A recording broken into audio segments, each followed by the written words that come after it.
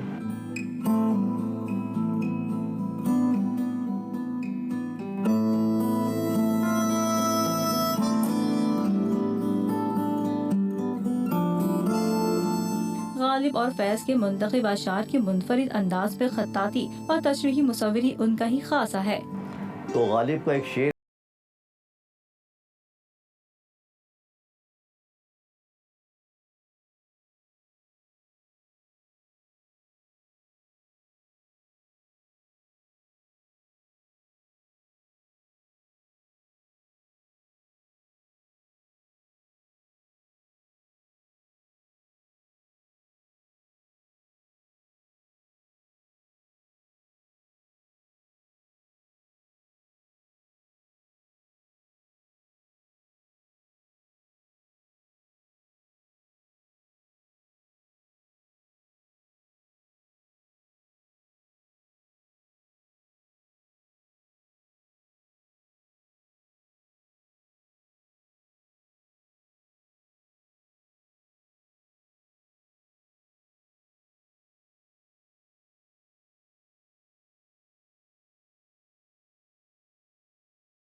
مکمل ہی رہ جائے طب امداد کے لیے لے جائے گئے، مگر اس بار وہ شفاخانہ سے لوٹے ہی نہیں. ڈاکٹرز نے بتایا کہ دنیا کے سب سے بڑے صاحب دل کا دل دھوکہ دے گیا، اب وہ ہم میں نہیں رہے. صادقین صادق حقیقی سے جا ملے. صادقین نے تادم مرگ شادی نہیں کی تھی. صادقین کے سوگواران میں ان کی اہلیہ اور بچے تو نہیں تھے، مگر ان کے لیے لاکھوں کروڑوں آنکھیں اشکبار تھیں. صادقین آج بھی ہمارے دلوں میں اس طرح بسے ہوئے ہیں. ان کے بارے میں یہ کہنے کو جی ہی نہیں کرتا کہ وہ سقی حسن کے قبرستان میں محو خواب ہیں.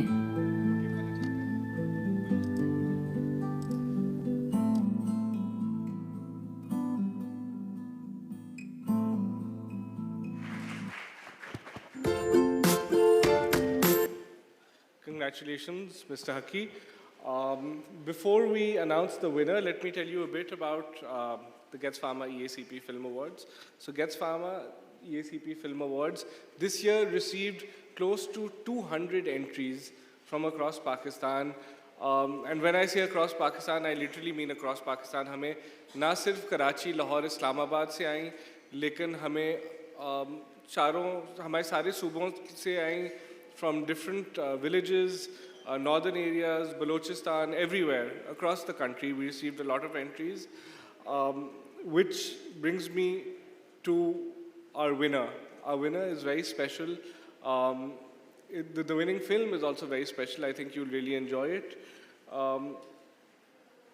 So the winner for this year is Shah Ja Fakir by Shehbaz Ali Waria.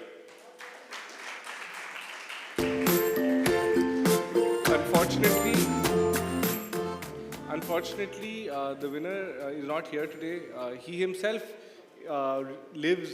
The film is on the Mazar of Shah Abdul Latif Bhitai, jo Bhitsha mein hai. So he himself wasn't able to make it here today due to a personal emergency. But we can watch his film. Thank you.